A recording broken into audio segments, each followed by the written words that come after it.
दुष्ट आत्मा मैं जब 18 साल की थी तभी से हमारे साथ बहुत ज़्यादा व्यभिचार करता था और मुझे इतना ज़्यादा मेरी आवाज़ें चीखती थी। मेरा पूरा बॉडी इतना दर्द से भर जाता था कि मैं उठ नहीं पाती थी। मैं जागती रहती थी और मेरे पास ऐसे लेट जाता था। ये बस बेहोश कर देता है, बेहोश करता है, झगड़ा करता है, सोता है। ये देखो पूरे गली में जो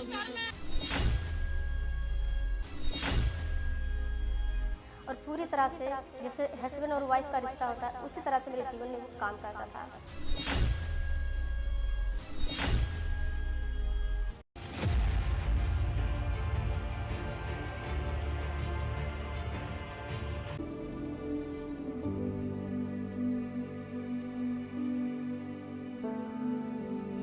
जय मसीह के सारे कलीसिया को और जय मसीह पापा जी को, जय मसीह मम्मी जी को।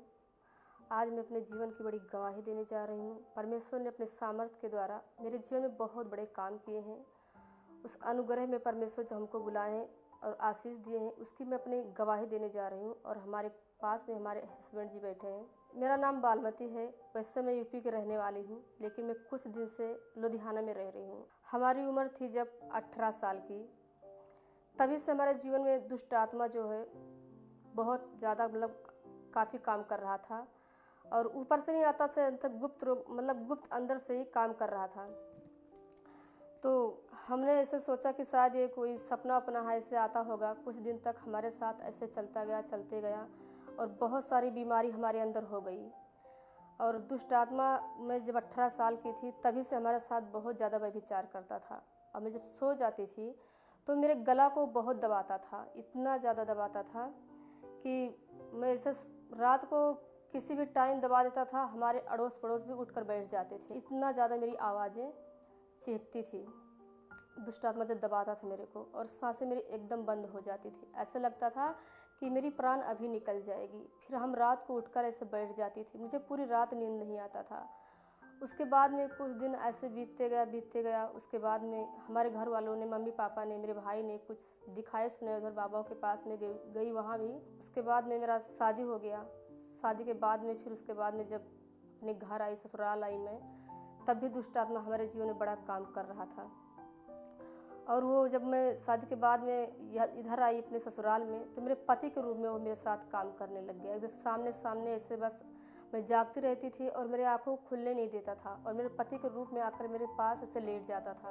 और पूरी तरह से जैसे हस्बैंड और वाइफ का रिश्ता होता है उसी तरह से मेरे जीवन में वो काम करता था। मेरा पूरा बॉडी इतना दर्द से भर जाता था कि मैं उठ नहीं पाती थी। उसके बाद में ऐसे कुछ दिन मेरा दवा से निकलते गया। वैसे मैं 18 साल से थी जब से इतना दवा में खाई कि मैं उसको बता नहीं सकती। मैं दवा के बल पर जीती थी। मेरी ज़िंदगी सिर्फ दवा से मैं बच रही थी। रात के समय था, फिर मैं सोई हुई थी। अचानक मेरी नींद खुली। फिर जैसे कोई मेंटल हो जाए उसी तरह मेरा दिमाग उस घड़ी मेंटल की तरह हो गई। फिर मैं ऐसे अचानक में अपने आप को पता नहीं क्या करने लगी। अजीब सा हमने बोलने लगे, अजीब अजीब बातें हमने करने लगे। फिर थोड़ी देर बाद मुझे राहत आया तो मैं सोची ऐसा मैं क्यों कर रही हूँ। फिर हमारा दवा उस समय से फिर से बहुत ज़्यादा मेरा दवा चलने लग गया और हमें भी हॉस्पिटल में भर्ती कराया गया। हमारी पूरी बॉडी जो है एकदम से दुष्ट आत्माओं से लुंज हो जाता था। मेरा हाथ पैर बिल्कुल नहीं काम कर रहा था, मेरी बॉडी बिल्कुल ही नहीं काम कर रही थी। कभी कभी ऐसा होता था कि हमारे हस्बैंड हमको जो है कपड़े भी पहनाते थे, बाथरूम भी लेकर जाते थे, बिल्कुल मैं उठ बैठ नहीं पा रही थी। और इन्होंने काम सारा अपना छोड़ दिए थे। तो हम इससे हमेशा डिप्रेस रहते थे, चिंता में रहते थे, रोते थे हरदम। मुझे कभी नींद नहीं आता था।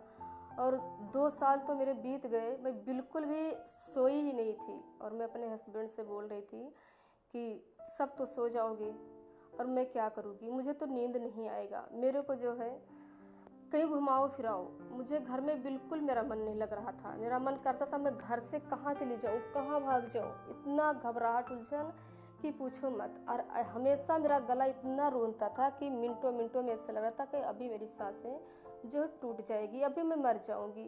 तो हम जो है तांत्रिक बाबाओं के पास जब जाते थे तो कोई कुछ बोलता था, कोई कुछ बोलता था। और दुष्ट आत्मा जब बहुत ज़्यादा ऐसे हावी करवाते थे उसको, और वो लड़ जाता था उन लोग से भी। जब वो लोग नहीं जीत पाते थे, उससे नहीं निकाल पाए उसको, तो वो लोग बोले कि जो है ये ड्रामा कर रही है, ये ड्रामा कर रही है। फिर उसके बाद में और भी मैंने जब दिखाई सुनाई गई और जगह, तो उन्होंने कहा कि ये गंदा चीज़ है, ये जिन्नात है, ये जो इसके साथ जो गंदगी चीज़ जब हम करेंगे तभी ये जाएगा। तो उन्होंने ऐसा किया कि गाय का पेशाब मंगाकर और जो सुअर होती है गंदगी चीज़, उसका दांत तोड़कर उसमें मिलाकर हमको दिए पीने के लिए। उसको हमने 1 महीना तक पिया, उससे भी मेरा कोई आराम नहीं हुआ, कोई आराम नहीं हुआ उससे भी मेरा।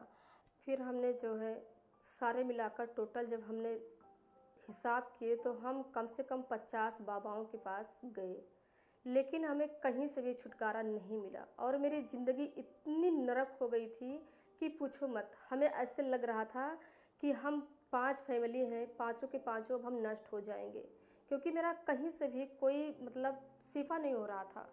और जहाँ भी मैं दिखाने जाती थी मेरे को इतना मारते थे, इतना मारते थे, मार मार के शैतान को छुड़ाते थे, मार मार के शैतान को छुड़ाते थे। और मैं एक तरफ से तो बीमार थी, इतना वैसे बीमार थी। उसके बाद में जब ऊपर से मेरे को मारते थे तो रात को जब मैं अपने घर पे आती थी तो मुझे नींद नहीं आता था दर्द से। फिर हमने दवा खाना पड़ता था हमको, दवा खा के फिर मैं कैसे भी करके अपनी रात बिताती थी। वैसे मैं सोती नहीं थी, नींद नहीं पड़ता था मुझे। फिर एक दिन मेरे घर में और भी ज़्यादा मुझे तकलीफ़ हुआ। रात को मैं कम से कम 12 बज रही थी, अपने घर से निकल कर मैं भागने लगी। और मेरे को ऐसे हमेशा भी कुछ कुछ बीच में छोड़कर ऐसे मेरे साथ होता था। मैं अचानक मैं अपने घर से भाग लेती थी। हमारी बच्ची थी 1.5 साल की, उसको भी मैं अपने गोद से उठाकर फेंक देती थी कहीं भी, उसको चोट लग जाता था। और मेरे हस्बैंड ने अपना काम छोड़कर हमेशा मेरे पीछे ही रहते थे, क्योंकि इनको ये पता था कि अगर हम चले जाएंगे घर से तो कोई पता नहीं किस घड़ी अपने आप को ख़त्म कर ले। इस करके इन्होंने अपने कामों को छोड़कर मेरे पीछे लग गए। और मेरा इनका काम भी जो था सारा बेकार हो गया, सारा इनका काम भी बेकार हो गया। और जितने पैसे इन्होंने कमा कर रखे थे उसको सारा पैसा मेरे ही पीछे लगा दिए। और पैसा लगाने के बाद में भी मेरा घर भी गिरो रख गया, अलग से मेरे को पैसा लेना पड़ा और वो भी ख़त्म हो गया। उसके बाद में मैंने जो अपने गहने रखे थे उसको भी हमने बेच दिए, गहने भी बेच दिए। मेरे पास कुछ भी नहीं बचा था कि हम अपने लिए दवा करा लें। जय मसीह के पापा जी, जय मसीह की मम्मी जी। इनकी गवाही तो आप लोग सुन चुके हो, लेकिन असल में बात यह है कि इसको मैं जब से मेरी शादी हुई मेरी लाइफ में कोई इतना दुख भरा मेरी ज़िंदगी कट रही थी जिसका कोई जवाब नहीं। फिर हम इसको लुधियाना लेके आए। लुधियाना में इसको जब मैं लेके आया तो इसको कई हॉस्पिटल में मैं दिखाया, लेकिन कोई कहता था कि इसकी पूरे शरीर की MIR कराओ, इसके दिमाग की प्रॉब्लम है। कोई कहता था एक पागल हो चुकी है। उसके बाद में मैं वो भी करा के चेक किया, लेकिन रिपोर्ट एकदम नॉर्मल, कोई ऐसा चीज़ नहीं था। फिर क्या हुआ कि मैं यहाँ भी कई जगह दिखाया, यहाँ तक कि मैं हिमाचल तक, हरियाणा तक गया इसको दिखाने, लेकिन कोई फ़र्क, कोई रिजल्ट नहीं मिलता था। उसके बाद में फिर हम क्या किए, जैसे झेल लेते ऐसे झेल लेते। हम सोचे चलो जो होगा देखा जाएगा, अब जो ज़िंदगी तो नरक बनी ही है, हमारे बच्चों की भी हमारी भी। दोपहर में सुबह में काम पे जाता, तो उसके बाद में 1 घंटा जैसे बीतता, हमारी बच्ची फ़ोन करती कि पापा मम्मी बेहोश है। जब भी ये बेहोश होती थी 2-2 घंटे बेहोश ही रहती थी, कोई इसको आराम नहीं। फिर मैं साइड से भाग के आता था काम से, फिर जैसे आता 2 घंटे के बाद फिर होश में आती, फिर साइड पे मैं जाता, फिर ऐसे भाग के आता। मेरी सारा काम धंधा सब खत्म हो चुका था। जहाँ तक मैं ये सोच लिया था कि मेरे पूरे परिवार का लाइफ ख़त्म है। ना मेरे घर वाले मानते थे, ना मेरे बाहर वाले, मेरा कोई सपोर्ट में नहीं था। मैं अपनी ज़िंदगी खुद ही अपने हालातों पर पड़ा था। फिर मेरे को किसी ने सुखपाल राणा मिनिस्ट्री के बारे में बताया। फिर मैं यहाँ चर्च में लेके आया। जब यहाँ लेके आया तो 11 अप्रैल 2021 को मैं यहाँ लेके आया। जब पापा जी प्रे करने लगे, प्रे के बाद इसके ऊपर दुष्ट आत्मा हाजिर हुआ। फिर पापा जी ने प्रार्थना की, दुष्ट आत्मा निकाला गया।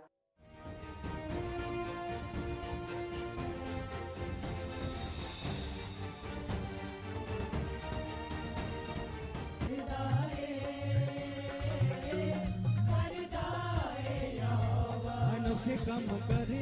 कौन है? ओए शदान, कौन है तू? क्या नाम है तेरा शदान? जिन्नात है? जिन्नात जिन्नात हो? जिन्नात जिन? जिन्नात जिन्नात, जिन? ओए जिन्नात, इधर देख मेरी तरफ। क्या चीज है तू?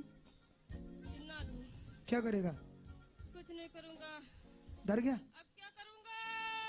क्यों? अब क्या करूंगा? अब तो कुछ भी नहीं कर पाऊंगा। फंस गया? फंस गया। ये जिन्नात फंस गया परमेश्वर की हजूरी में। ओए जिन्नात, ओए जिन, ये देख मेरी तरफ। कौन है इस बच्ची के साथ? तेरी क्या वाइफ है। कब से पकड़ा जिन ने से? ये सर हो गया कम से 2 साल हो गया। छोड़ता नहीं नहीं छोड़ता। प्रभु। कब से हो? अजी वो कहता है झूठ बोल रहा है। अरे कितने सालों से है? क्या वो कहता है? बताया तो नहीं था, छिपा था। मैं 15 सालों से हूँ इसके ऊपर। 15 सालों से? पहले से भी हूँ। तो फिर जिन क्या करता है इसके साथ? ये बस ये हरकत करता है, बेहोश कर देता है, झगड़े बेहोश करता है, झगड़ा करता है, सोता है। ये देखो मारपीट करवाता हूँ। पूरे गली में जो भी किसी को पता नहीं चलता मैं क्या क्या करता हूँ। इधर देख जिन, और मुझे देख। अब आंखें खोल, मुझे सामने देख। शोर। ओए जिन, तुझे डिस्कनेक्ट करता है इसके शरीर से आज। Out out out, free in Jesus. खुदा इस गंदी दुष्ट आत्मा को इसके शरीर से डिस्कनेक्ट करता हूँ। आउट। उसी दिन से इसको पूरी चैन की नींद मिली। उस दिन से हमारे घर परिवार में आशीष और बरकत आना शुरू हो गया। उसी दिन से इसको पूरी रात चैन की नींद सोने लगी। हमारे घर परिवार शांति से रहने लगा। फिर हमारा घर जो यहाँ लुधियाना में बना है, ये मेरा गिरवी रखा था 2,80,000 पे। वो भी मैं प्रार्थना किया और यहाँ पे आके प्रार्थना में बने रहे, और जो पापा जी सिखाते हैं पॉजिटिव प्रार्थना, उसमें हम बने रहे। उसके बाद धीरे धीरे धीरे धीरे 6 महीने के अंदर मेरा सारा कर्जा ख़त्म हो गया और मेरे घर की सारी हालात ख़त्म हो गई। मेरे किडनी में, दोनों किडनी में एक 9 mm और एक 11 mm की पथरी थी। फिर पापा जी से मैं ले हैंड प्रार्थना कराया, और प्रार्थना कराने के 3 महीने के बाद मेरी सारी पथरियाँ गिर गई, क्योंकि पथरी का दर्द इतना रहता था कि मैं दिन में 3 बार दवा खाता था, तब भी आराम नहीं होता था। डेली का 1 टीका मेरे को लगता था दर्द का, फिर भी आराम नहीं होता था। लेकिन प्रार्थना कराने के बाद मेरी पथरियाँ गिर गई, जब से मेरे को शांति मिली, और हमारे बच्चे भी सही से रहते हैं। परमेश्वर ने हमारे जीवन में बहुत बड़ी काम किए हैं कि जितना सामान शैतान ने, जो भी हमारी बरकतों को शैतान ने खा लिया था, उसको सारी बरकतों परमेश्वर ने हमारे सारे बरकत को वापस करके दे दिया है, डबल तिबल दे दिया है। जो मेरे गहने बिक गए थे, आज परमेश्वर ने मुझे डबल डबल करके दे दिए हैं। आज मैं पहन कर चलती हूँ परमेश्वर के आशीष से। और हमारे यहाँ चर्च में आने के लिए कोई साधन नहीं था। हमारे बच्चे छोटे छोटे हैं, उनको मैं जो है बस में आती थी तो बहुत हमको मतलब तकलीफ़ पड़ता था। हमारे बच्चे डिस्टर्ब करते थे, टाइम से हम घर नहीं पहुँच पाते थे। तो परमेश्वर ने ये भी मेरे को देख रहे थे कि हमारी बच्ची कितनी परेशान हो रही है। जिससे बाइबल में लिखा है, वचन में लिखा है कि परमेश्वर बोले तो किसी चीज़ की चिंता न कर, मैं तेरी चिंता को ले लिया हूँ, तू जो चाहती है उसको मैं दूंगा। तो सच में परमेश्वर ने आज मेरे जीवन में ऐसा ही किया कि मुझे आज परमेश्वर बड़ी गड्डी से भी बिलास किए हैं। हम अपने कार से परमेश्वर के आशीष से भवन में परमेश्वर के पहुँचते हैं। और हमारे बच्चे भी जो अच्छे स्कूल में पढ़ रहे थे, पहले शैतान ने खो दिया था, उनको भी पढ़ाई लिखाई वो भी परमेश्वर ने वापस कर दिए। हमारे बच्चे अब बहुत अच्छे से बड़े स्कूल में फिर से पढ़ रहे हैं, बहुत अच्छे से पढ़ रहे हैं। मैं आज अपने घर में इतनी खुश हूँ कि बहुत ज़्यादा मैं खुश हूँ। और हमारे अगल बगल के लोग भी, जो मुझे बीमार रहती थी, मैं देखते थे, हंसते थे। आज परमेश्वर ने हमें इतना ऊंचा कर दिया है कि बहुत ज़्यादा ऊंचा कर दिया मेरा परमेश्वर ने। ऐसी बड़ी गवाही के लिए मैं परमेश्वर का बहुत सारा धन्यवाद करती हूँ, थैंक्स करती हूँ अपने परमेश्वर का। और पापा जी का भी धन्यवाद करती हूँ तहे दिल से, क्योंकि उन्होंने जो मुझे शिक्षा सिखाई है वो बहुत ही अच्छी है। आप लोग भी पकड़ो इस शिक्षा को। हमने भी पकड़ा और अपने जीवन में उस शिक्षा को ली और आगे बढ़ी, क्योंकि जो वचन उन्होंने देते हैं सच में वो जीवन में पूरा होता है। वो वचन जो आता है वो परमेश्वर की ओर से होता है, क्योंकि उन्होंने अपने तरफ से नहीं बोलते। जो परमेश्वर की अगुवाई होती उसको परमेश्वर ने उनके द्वारा हम लोग को वचन देते हैं। जैसे हमने सीखा, पकड़ा, आप लोग भी पकड़िए और आप लोग का भी लाइफ बहुत ही चेंज होगा। सभी को जय मसीह की। अगर आप भी चाहते हो ऐसे कामों को अपने जीवन में, तो आप भी यहाँ आ सकते हो सुखपाल राणा मिनिस्ट्री में, ताकि आप भी अपनी आशीष, छुटकारा पा सको, चंगाई पा सको। हमारे चर्च का पता है GT road Manawala, Delhi public school, new bypass, Taran Taran road, Rajewal Chowk. आप अगर दूर से आ रहे हो या किसी दूसरी स्टेट से आ रहे हो तो आपको 2 या 3 दिन तक यहाँ चर्च में रुकना होगा, ताकि हम आपको वो बातें बता सकें जिससे आपका निश्चय छुटकारा होगा। ये हमारे हेल्पलाइन नंबर्स हैं। आप इन नंबर्स पर कांटेक्ट करके यहाँ चर्च में आ सकते हो, प्रार्थना करवा सकते हो। God bless you all.